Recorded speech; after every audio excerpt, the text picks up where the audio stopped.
Hubungannya apa sama puasa? Nah, di sini ketika Allah Subhanahu wa taala mau menciptakan manusia, Allah ciptakan dulu akal. Selesai akal diciptakan sama Allah, ini akal ditanya sama Allah. Ya, ini kisah ini ada dalam kitab Durratun Nasihin. Ya, ini akal ditanya sama Allah. Wahai akal, man anta wa man ana. Akal, kalau kata kita nih jawab, siapa kamu, siapa saya? Ini jawaban akal, anta rabbi wa anna abduka dhaifun. Engkau adalah Tuhanku dan aku hambamu yang maha lemah. Cakep jawaban akal, sopan, penuh etika. Selesai, akal disimpan dulu sama Allah. Yang kedua, Allah ciptakan komposisi berikutnya nih buat jadi manusia. Apa namanya? Makhluk bernama nafsu. Nafsu selesai diciptakan sama Allah, ditanya lagi sama Allah.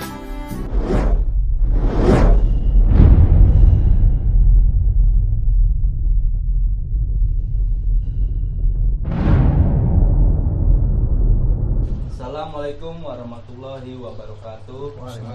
Balik lagi di 70 Kota Channel Penyana Kota. Kali ini kita dengan tema yang berbeda. Gua ditemenin sama Bang Mip alias Bang PU. Ini edisi apa nih Bang? Edisi Ramadan dengan tema kita keutamaan menjalankan ibadah puasa dan untuk apa kita itu sebagai umat muslim itu bisa karena ada puasa itu kenapa gitu. Dan yang pertama dulu kita yang penting mah doain teman-teman kita dulu, anak-anak channel 70 biar pada sehat semua. Amin, puasanya ya. Amin. Dan kita tuh mau ada perbedaan dari channel-channel lain ya. Iya. Mungkin channel-channel yang lain dari anak-anak basis-basis lain gitu ya. Masalahnya tentang yang gak jauh lah kayak begitu ya kan, pergaulan atau apa. Di sini kita di 70 Kota Channel 70 Kota Channel itu kita membuat yang berbeda. Karena di sini ada momen kita di bulan Ramadan ya kan. Jadi kita mau mengisi kegiatan itu dengan hal-hal yang positif yang lah. Baik, ya. Intinya kita di sini ada mau sedikit majelis lah. Kita juga mengundang Ustadz ya, Lia. Ya. Dengan kedatangan Ustadz Adi Kurniawan ya kan, semoga beliau sehat, panjang umurnya. Dan langsung aja ya Lia. Ustadz, apa kabar Ustadz? Sehat, alhamdulillah. Sehat. Alhamdulillah. Jadi mohon penjelasannya Ustadz buat teman-teman ya kan yang di mari maupun yang nonton channel ini, khususnya 70 Kota Channel. Ini mudah-mudahan bermanfaat buat kalian semua ya kan.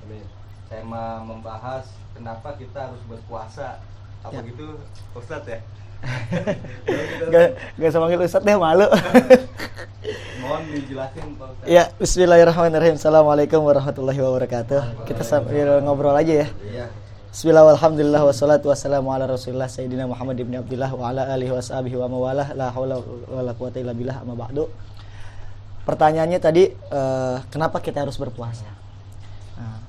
Selain itu juga daripada perintah Allah dalam Al-Quran, tentunya setiap perintah itu pasti ada sebab. Kenapa Allah memerintahkan kita puasa? Kalau kita tarik daripada akarnya, Allah Subhanahu wa taala itu menciptakan manusia sebagai makhluk yang komplit dan kompleks. Artinya, ini manusia ini dari jutaan atau miliar, bahkan miliaran makhluk yang Allah ciptakan, manusia ini adalah makhluk yang paling sempurna di antara makhluk-makhluk yang lain. Allah ciptakan malaikat, diberikan akal, tidak diberikan nafsu sama Allah. Makanya ketika malaikat itu beribadah kepada Allah, ada malaikat yang mulai diciptakan, diperintahkan untuk ruku terus, nggak pernah ngebantah. Ada malaikat yang diciptakan oleh Allah untuk bersujud-sujud terus, nggak pernah ngebantah. Kenapa? Karena malaikat nggak punya hawa nafsu. Nah, ada makhluk Allah bernama binatang, dikasih nafsu, nggak dikasih akal. Kalau malaikat kan cuma akal, nggak ada nafsu. Nah, ini kebalikannya nih. Binatang ada nafsu, nggak ada akal. Makanya binatang itu nggak pernah ibadah wajar, karena nggak punya akal. Adanya cuma hawa nafsu. Makanya jangan kaget kalau di depan rumah ente nanti ada kucing kawin, jangan diomelin. Karena yang ada cuma nafsu doang, dia nggak punya akal. Sehingga tidak ada malu dalam diri binatang. Tapi ada makhluk kita nih bernama manusia komplit. Dominasi antara malaikat dan binatang. Allah berikan akal, Allah berikan hawa nafsu. Nah, akal dan hawa nafsu itu adalah komposisi dalam diri manusia.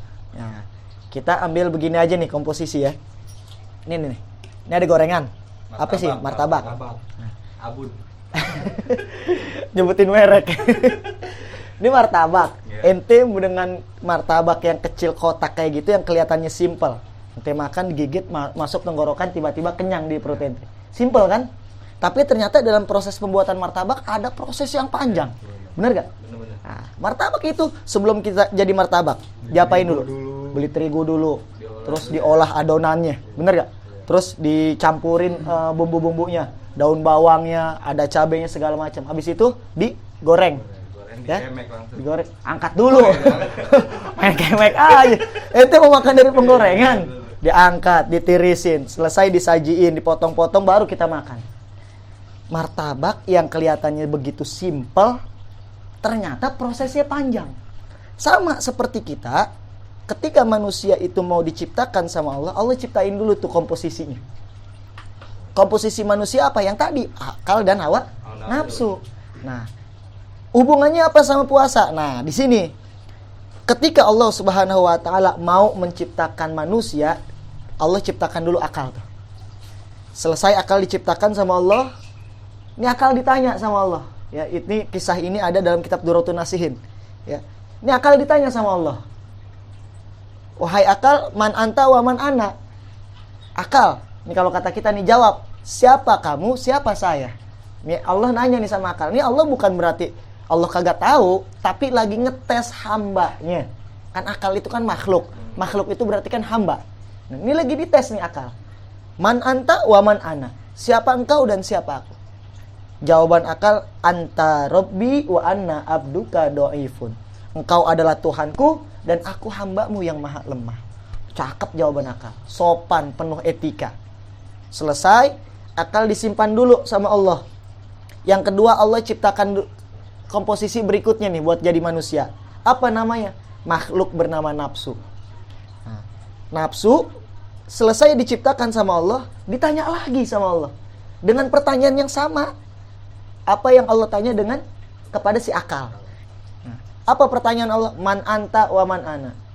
Lalu apa jawaban nafsu? Ternyata jawaban nafsu beda dengan jawaban akal. Apa kata nafsu? Anta wa ana. Engkau ya engkau, aku ya aku. Ini kalau bahasa kitanya nih, lu gue. Sombong. Nah, nafsu tuh.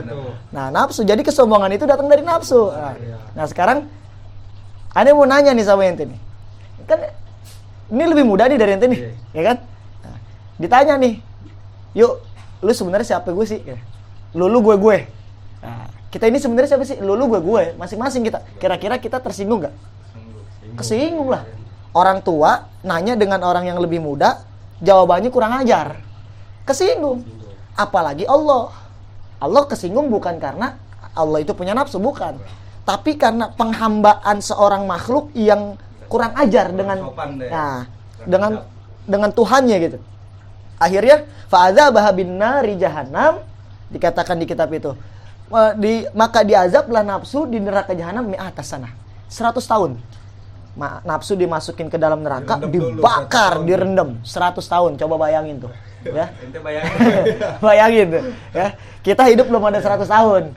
Nah, itu di neraka di 100 tahun tuh nafsu, ya. Sedangkan satu hari hitungan di neraka itu ya? Di dunia itu 1000 tahun. Satu hari kali 100 tahun. Waduh, udah begah deh itu mah deh. Dibakar, disiksa sama Allah. Selesai 100 tahun diangkat lagi nih nafsu. Ditanya lagi dengan pertanyaan yang sama. Kata Allah, man anta wa man ana? Siapa engkau, siapa aku? Ini nafsu nggak berubah jawabannya. Habis dibakar. Tetap konsisten. Ana, anta wa ana. Engkau ya engkau, aku ya aku. Ini kalau bahasa kitanya tambeng. Ini anak nih. Udah dibakar, udah disiksa di neraka, nyolot. Ya, Ente. kurang ajar. Kurang ajar ini. Ya. Nah, akhirnya diazab lagi sama Allah, dimasukin lagi ke dalam neraka, disiksa lagi. Cuman yang kedua kalinya Allah nggak cuma ngebakar, nggak cuma nyiksa, tapi nggak dikasih makan.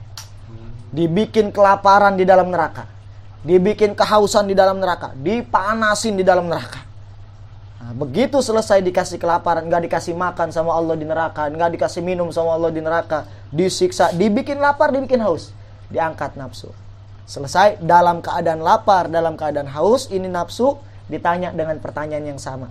Baru nafsu jawab, anta robbi wa ana abduka do'ifun. Engkau adalah Tuhanku dan aku hambamu yang maha lemah.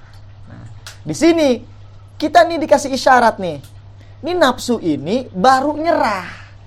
Ketika apa? Ketika diberikan rasa lapar, diberikan kehausan sama Allah, ya. Nah, sedangkan nafsu ini sebelumnya gimana? Kurang ajar, buas, bener gak? Angkuh, sombong. Nah, segitu udah dibakar. Nah, makanya orang yang lagi marah nih, hawa nafsunya lagi naik nih, kita omelin, tambah marah gak? Marah. Tambah marah. Orang lagi kesel, kita omelin, marah, malah ngelawan. Si duit diam. Si duit diam ya, pulang. Nah, tapi ketika lapar, ini nafsu meredam. Jadi nafsu itu, ngendaliin nafsu itu bukan pakai emosi. Ada orang marah, kita omelin, dia bakal balik marah. Yang tadinya takut sama kita bisa jadi nekat dia sama kita. Ya, tapi kalau kasih lapar, dia nyerah. Ya kalau bahasa kita gini, lapar galak kenyang bego. Oh iya benar. Ya kalau lagi lapar tuh begitu tuh. Ya, orang tuh mulai nyerah tuh kalau lagi lapar tuh. Angkat tangan deh ya. Angkat tangan nyerah. Nah, makanya itulah kenapa kita disuruh puasa. Oh, ternyata ini setiap hari dari mulai kita bangun tidur sampai kita mau tidur, ini komposisi ini nih perang antara akal dan hawa nafsu. Perang. Ketika akal yang dikedepankan, nafsu yang dikendalikan, maka derajat kita lebih tinggi daripada malaikat. Kenapa? Kita manusia, punya hawa nafsu, tapi ibadah melebihi malaikat. Berarti kita lebih hebat dari malaikat. Malaikat ibadah biasa.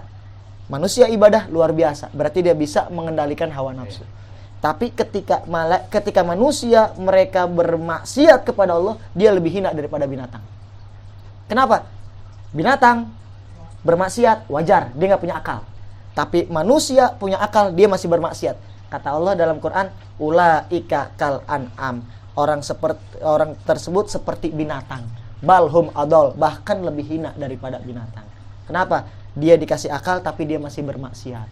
Makanya komposisi antara akal dan nafsu ini, dari mulai kita bangun tidur sampai kita mau tidur, cara mengendalikannya adalah dengan rasa lapar dan haus gitu. Itu Jadi, awal mula awal mungkin mula sekedar dikit puasa gitu. Puasa, kenapa kita disuruh puasa begitu? Ya. Ternyata dengan puasa buat kita ngontrol, bukan ngilangin. Kontrol, ya. Bukan kita ngilangin hawa nafsu, bukan. Ngontrol hawa nafsu. Ngontrol ikan berarti kan dikendalikan. Biasa kita makan minum kapan aja tuh. Bener gak? Ya, makan minum kapan aja terserah kita. Masuk puasa diatur. Dari mulai terbit fajar sampai maghrib nggak bisa makan, nggak bisa minum. Ya tahan dulu, dikendaliin tuh. Ya diatur. Bukan nggak boleh. Boleh habis maghrib. Martabak boleh gak? Nggak boleh kalau siang. Nggak boleh kalau siang. Boleh habis maghrib. Berarti kan dikontrol tuh. Ya, betul. Dikendaliin. Sekarang siang bu, apa malam? Malam. Berarti boleh dong? Boleh. Nah, cobain. Nah, itu kan masalah tentang Iya. mungkin sedikitnya tentang hawa nafsu, sama aja kita menahan hawa nafsu karena ada makhluk dua itu ya kan. Iya. Akal dan nafsu. Jadi sedikit kecilnya kita nalarnya itu bisa ada puasa tuh di situ. Iya. Terus Kenapa harus berpuasa? Ya. Jadi buat ngontrol hawa nafsu kita. Karena asal muasal kita bermaksiat kepada Allah itu ketika nafsu itu sudah tidak terkontrol. Nafsu ini buas, nggak bisa dikendalikan. Nah, cara mengendalikannya dengan berpuasa. Terus keutamaan dari kita harus berpuasa Ramadan itu, kita bagaimana menyikapinya tetap biar bisa orang kita nawam nih dalam berpuasa, biar kita lebih paham, biar lebih jelasnya. Weh, puasa itu apa sih? Apa tuh? Mungkin buat, yang awam buat kita tuh apa gitu? Buat Karena ya. aneh sendiri sama, belum tahu jelas ya tentang ketentuan puasa. Karena kita puasa aja ya kan, Lapar, nahan lapar ya haus. doang begitu ya kan kayak. itu mau penjelasannya tentang. Jadi hikmah gitu ya. Iya. Hikmah puasa itu sebenarnya begini. Kalau kita ditanya keistimewaan puasa itu sebenarnya banyak. Dan kita nggak cukup waktu buat menjelaskan keistimewaan bulan puasa nih, bulan Ramadan. Tapi satu hal kecil yang sering kita lupa. Hikmah yang selalu orang rasain dalam berpuasa pasti dapat ini. Apa sih hikmah rasa lapar dan haus itu? Coba kita lihat deh. Kita ini kan kerja, punya penghasilan, bener kan? Kita walaupun kecil sedikitnya kita punya penghasilan. Kita lapar, kita bisa makan. Di rumah bisa masak. Kita punya duit, kita bisa beli. Nggak mau masak, kita bisa beli. Bener? Nah, salah satu hikmah yang sering kita lupa dalam berpuasa itu, ternyata dari rasa lapar itu, kita bisa merasakan bagaimana pahitnya jadi orang miskin. Nah, puasa bisa memancing kita untuk saling berbagi. Kenapa? Ternyata begini loh lapar. Begini loh haus. Nggak enak. Lapar enak gak? Gak enak. Gak enak, haus? Gak enak. Tapi begitu kita puasa, enak gak enak kita mesti rasain tuh. Kita mau cuma 1 bulan dalam 1 tahun. Tapi coba lihat, tengok tetangga kita. Kanan, kiri, depan, belakang. Mereka itu ada di tengah-tengah kita yang setiap hari, gak cuma bulan suci Ramadan. Pagi makan, siang belum tahu dia mau makan apa. Siang makan, sore belum tahu dia mau makan apa. Itu yang mereka rasain tiap hari. Nah, kita disuruh ngerasain itu tuh sama Allah tuh. Begini jadi orang miskin. Begini jadi orang susah gitu. Mungkin sebagian orang pagi ketemu nasi, siang belum tentu ketemu Nah, nasi itu ya. dia. Kalau kita kan alhamdulillah ya, kita bersyukur walaupun kita nggak selamanya kita makan nasi, seenggaknya begitu kita lapar kita masih terpenuhi nafsu mau makan kita nih. Tapi coba orang-orang miskin, orang-orang yang ya nasibnya kurang beruntung lah di bawah, istilahnya ekonomi menengah ke bawah lah. Mereka itu nggak cuma ngerasain lapar bulan suci Ramadan doang. Mereka ngerasain lapar tiap hari. Bahkan apa kita pernah mikir ketika kita mau sahur, tetangga kita yang puasa nggak sahur. Ketika kita berbuka, mereka nggak buka. Bahkan mereka melanjutkan puasanya karena nggak ada menu buat buka, nggak ada menu buat sahur. Kita nggak pernah tahu ini. Nah, Allah tuh cuma ngasih tahu nih begini jadi orang miskin sedikit doang. Biar kita tuh satu, kita lebih peduli sama orang lain. Sesama. Yang kedua, kita ini bisa merasakan susah yang dirasakan oleh saudara-saudara kita. Sehingga nantinya ketika kita lagi punya, kita nggak segan-segan tuh buat berbagi. Oh, jadi kita kan mikir tuh, oh ternyata lapar itu nggak enak. Gue takut tetangga gue lapar. Gue takut tetangga gue haus. Tengok, kadang-kadang kan kita mah mau lebaran, sibuk bikin kue, wangi kemana-mana, tetangga kita kagak nyicipin. Bener gak? Bener. Paling nengok doang mungkin. Nengok doang, bikin apaan? Bikin nastar. Oh, Udah, yaudah. lewat. Itu padahal kode, dia mau, cuman gak enak minta. Kita aja gak tahu diri. Gitu. Mungkin kalau ditalar sedikitnya, hikmah sedikit baru keutamaan puasa, kita tuh mungkin biar bisa kita lebih bersyukur lah. Lebih Pak, bersyukur. Poinnya, poin yang baru jelasin sedikit Nah, nih. ini baru Kita mau sedikit bahas nih. nih. Yeah. Ntar masih kita mau dalamin lagi, kita mau Insya tahu lagi, Allah. ya kan? Jadi mungkin buat teman-teman di 70 Kota Seneng Channel ngerokok ya? paham kenapa kita kudu berpuasa ya. Itu udah dijelasin sama Ustaz. Ya kan? Jadi mungkin ada dari Bang PU nih. Apa nih, ada pertanyaan lagi kan nih? Mungkin di khusus buat bulan Ramadan ini. Ya paling enaknya kan kita di mumpung di channel ini masih kita mau berbagi kebaikan ya tentang masalah Ramadan. Dan apa yang tadi kan udah hikmah dari sedikitnya, itu baru sedikitnya ya kan. Mungkin ada enaknya juga kita ke tentang Rasul juga ya kan, kita Ya, mau tahu tuh. tapi saya mau nanya juga nih, masih tentang Iya. puasa nih, Ta. Jadi misalkan Kok dia mau nanya ketawa? enggak, iya nih, jadi mungkin ada sebagian deh, saya ada ya, Iya. dia nggak puasa, tapi ikut sholat tarawih, itu hukumnya gimana? Gini. Kita alihin nih pertanyaan. Dia nggak puasa, tapi ikut sholat tarawih. Nah, gimana sholat tarawihnya? Kan begitu. Sholat tarawihnya sah. Sholat tarawihnya sah. Jadi begini. Ketika kita nanya, kita puasa tapi nggak sholat. Iya. Misalkan pertanyaan kebalikan kan. Puasanya sah nggak? Puasanya sah. Kita sholat nggak puasa, sholatnya sah nggak? Sah.